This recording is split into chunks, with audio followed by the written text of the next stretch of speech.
Hi guys. तो जैसा कि मैंने आपसे बोला था, मैं आपके लिए एक सीरीज स्टार्ट करूंगी जहां मैं आपको सेपरेटली हर एक governor, governor general, voice Roy सबके बारे में डिटेल से इंफॉर्मेशन दूंगी। वो क्लास छोटी होगी, बड़ी होगी, और आज इसका पहला क्लास है और आज हम पढ़ने वाले हैं रॉबर्ट क्लाइव के बारे में। ठीक है, रॉबर्ट क्लाइव के बारे में हम हर एक डिटेल जानेंगे, एग्जाम पर्पस से क्या इंपॉर्टेंट है और आपको और भी क्या जानना चाहिए। तो चलिए स्टार्ट करते हैं। रॉबर्ट क्लाइव ये 2 बार गवर्नर बने। कहाँ के? 2 बार गवर्नर बने बंगाल के। एक बार 1757 से 60, फिर 5 साल का ब्रेक हुआ, और 1765 से 67। ये सारी डिटेल्स आपको आगे डिटेल में मिलेगी, तो परेशान मत होइए। सबसे पहले रॉबर्ट क्लाइव को कंकरर ऑफ इंडिया यानी भारत का विजेता कहा जाता है, क्योंकि बंगाल में जो मेन एरिया उस वक्त हुआ करता था, वहां ब्रिटिश राज को स्टैब्लिश करने में रॉबर्ट क्लाइव का बहुत ज्यादा इंपॉर्टेंट रोल था। तो पहला पॉइंट, कंकरर ऑफ इंडिया, अगर आपसे ब्रिटिश राज में पूछा जाए तो ये रॉबर्ट क्लाइव को कहा जाता है। उसके बाद देखिए, अगर मैं आपको बताऊं स्टार्टिंग से, तो रॉबर्ट क्लाइव 1744 में मद्रास आए थे। मद्रास में ये ईस्ट इंडिया कंपनी में as a writer, as a लेखक काम कर रहे थे। ठीक है, उसके बाद हुआ क्या? उसके बाद धीमे धीमे इनकी पोस्ट बढ़ती गई और 1755 में इनको deputy governor of British Fort Saint David at Cuddalore Madras, यानी कि सिंपल समझिए, जो मद्रास फोर्ट हुआ करता था वहां इनको डेप्यूटी गवर्नर बना दिया गया, उप गवर्नर बना दिया गया। सेंट डेविड जो किला था, फोर्ट था वहां। उसके बाद क्या हुआ? उसके बाद इतिहास में थोड़ा सा चेंजेस हुआ। अगर आपको वो डिटेल में पढ़ना है तो मैं लिंक आपको आई बटन पे दे दूंगी। उसके बाद कलकत्ता में हुआ क्या? कलकत्ता में उस वक्त जो नवाब थे सिराजुद्दौला। सिराजुद्दौला बहुत सारे इंसिडेंट के बाद उन्होंने फाइनली क्या किया था? उन्होंने जो वहां फोर्ट हुआ करता था, फोर्ट विलियम ब्रिटिशर्स का, उस पे अटैक कर दिया था। उस अटैक में ब्लैक होल ट्रेजेडी भी है। तो उसके बाद क्या हुआ? कलकत्ता से एक फौज के साथ मद्रास से एक फौज के साथ कलकत्ता डिस्पैच किया गया रॉबर्ट क्लाइव और सेना को। तो 1756 में रॉबर्ट क्लाइव आर्मी के साथ, सोल्जर्स के साथ कलकत्ता पहुंच गए और यहीं से सब कुछ बदल गया। अब देखिए, ये कलकत्ता पहुंचे, इन्होंने लड़ाइयां लड़ी। तो इनकी 2 लड़ाई है जो आपको याद रखनी है। सबसे पहले इन्होंने सेकंड कर्नाटिक वॉर, यानी कि जो दूसरा कर्नाटिक युद्ध था 1749 से 54 के बीच में चला था, इसमें इन्होंने ब्रिटिश ईस्ट इंडिया कंपनी को लीड किया था।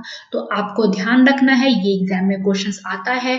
तो अगर आपसे पूछा जाए कि सेकंड कर्नाटिक वॉर में ब्रिटिश ईस्ट इंडिया कंपनी को किसने लीड किया, तो आपका आंसर होगा रॉबर्ट क्लाइव। और दूसरा पॉइंट जो मैं आपको बता रही थी, ये कलकत्ता पहुंचे थे। तो कलकत्ता में एक बहुत बड़ा युद्ध हुआ था, बैटल ऑफ प्लासी। युद्ध मतलब बहुत बड़ा, कोई बहुत बड़ा नहीं हुआ था, बट क्योंकि रॉबर्ट क्लाइव ने मीर जाफर को अपनी तरफ कर लिया था, तो युद्ध तो कभी हुआ ही नहीं बहुत बड़ा। बट जो उस वक्त वहां नवाब थे, यानी कि नवाब सिराजुद्दौला, उनको इस बैटल में हरा दिया गया था। और इसी के साथ जो ब्रिटिश ईस्ट इंडिया कंपनी थी वो बंगाल में स्टैब्लिश हो गई थी। तो बैटल ऑफ पलासी जो 1757 में हुआ, उसमें ब्रिटिश ईस्ट इंडिया कंपनी को किसने लीड किया? Robert Clive. तो ये दोनों जो बैटल है, वॉर है, इसको दिमाग में रखिएगा, इन दोनों को रॉबर्ट क्लाइव ने लीड किया था। इसके बाद ये पहले गवर्नर बने बंगाल के। तो आपसे एग्जाम में पूछा जाता है कि बंगाल के प्रथम गवर्नर कौन थे, तो आपका आंसर होगा रॉबर्ट क्लाइव। मैंने जैसा कि आपको स्टार्टिंग में बताया था, ये 2 बार गवर्नर बने थे, एक बार 57 से 60, फिर उसके बाद इनको वापस इंग्लैंड बुला लिया गया था, थोड़ा आराम इनकी थोड़ी ताजपोशी करने के लिए, मतलब इनको वेलकम किया गया था। उसके बाद वापस ये 65 में आए थे और 65 टू 67 ये वापस से गवर्नर रहे थे बंगाल के। ठीक है, दूसरा पॉइंट देखिए, diwani of Bengal after battle of Buxar from Shah Alam to 1765। देखिए, जब बैटल ऑफ बक्सर हुआ था, जब बक्सर की लड़ाई हुई थी, तो उसको लीड रॉबर्ट क्लाइव ने नहीं किया था। किसने किया था, जरा आप मुझे कमेंट बॉक्स में ये बता दीजिएगा। बट वो लड़ाई जब खत्म हुई तो रॉबर्ट क्लाइव तब तक वापस इंग्लैंड से भारत आ चुके थे और जब दीवानी राइट, बंगाल की दीवानी राइट का मतलब इसमें बंगाल भी है, इसमें उड़ीसा भी है और इसमें बिहार भी है। अब ये पूरा बंगाल सूबा है और इस पूरे बंगाल सूबे का जो दीवानी राइट था, यानी कि वहां का जो रेवेन्यू कलेक्शन होगा वो किसके पास होगा, वो अंग्रेजों के पास होगा। तो ये 1765 में रॉबर्ट क्लाइव ने ही साइन किया था। तो ये भी दिमाग में बैठा कर रख लीजिए।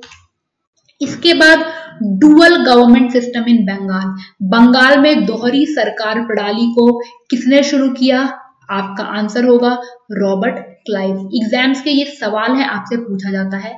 अगर मैं आपको दोहरी सरकार प्रणाली समझाऊं तो देखिए, एक होता है एडमिनिस्ट्रेशन करना, यानी कि उसको चलाना उस राज्य को, और दूसरा होता है पैसे का कलेक्शन। तो अंग्रेज जो थे वो, आप समझ सकते हैं, वो थे ही बहुत दुष्ट। उन्होंने बोला कि मीर जाफर से, देखो तुम चलाओ राज्य, हमें उससे कोई मतलब नहीं है, बट जो पैसा आएगा, जो रेवेन्यू आएगा वो हम कलेक्ट करेंगे। यानी कि एक ऐसा नवाब जिसके पास पैसा नहीं आ रहा बट उसको राज्य चलाना है, और वो लोग जो सिर्फ पैसे को लूट रहे हैं। तो वही था डुअल गवर्नमेंट सिस्टम। बंगाल में जो अकाल आया था 1770 में, जिसके लिए बाद में रॉबर्ट क्लाइव पे बहुत सारे क्वेश्चन भी उठे थे, उसका भी पूरा श्रेय रॉबर्ट क्लाइव को जाता है।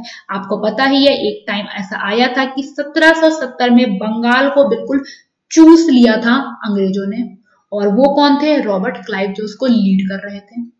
ठीक, तो ये थी रॉबर्ट क्लाइव के बारे में सारी इंपॉर्टेंट इंफॉर्मेशन जो मैंने आपको दे दी है। अगर आपको इससे रिलेटेड इंसिडेंट जैसे कि बैटल ऑफ प्लासी, बक्सर, इन सब के बारे में जानना है तो मैं वीडियो आपको डिस्क्रिप्शन में और आई बटन में दे दूंगी, आप उसको देख लीजिएगा। आपकी हिस्ट्री, स्पेशली मॉडर्न हिस्ट्री की क्लासेस चल रही हैं, वो कंप्लीटली क्लियर हो जाएंगी। इसके साथ ही आप मुझसे मेरे क्लासेस को ज्वाइन कर सकते हैं। लाइव क्लासेस चल रही हैं सुबह 6:30 बजे डेली करंट अफेयर्स की, 12 बजे जीके की क्लास चलती है, और 4 बजे अनअकैडमी पर क्विज चलती है जो फ्री है, तो आप इसे इजीली अटेंड कर सकते हैं। ठीक है, इन सब के अलावा अगर आप मुझसे मेरे सोशल मीडिया पेज पर जुड़ना चाहते हैं तो आप फेसबुक, व्हाट्सएप, टेलीग्राम ग्रुप, यहाँ कहीं भी जुड़ सकते हैं। आपको क्लास की सारी डिटेल्स यहाँ मिल जाएगी। अगर आपके कोई डाउट्स रहते हैं तो आप मुझसे यहाँ पूछ सकते हैं। अब अगर आपको ये छोटी छोटी क्लिप्स जो आपको कंप्लीट इन्फॉर्मेशन देगी पसंद आए तो लाइक जरूर करिए, अपने दोस्तों के साथ शेयर करिए, और अगर आप पहली बार मेरी क्लासेस को, मेरे किसी सेशन को अटेंड कर रहे हैं तो चैनल को सब्सक्राइब जरूर करिएगा, क्योंकि आने वाले दिनों में बहुत ही शानदार क्लासेस मैं और भी लेकर आने वाली हूँ। Thank you, God bless you, bye bye, take care.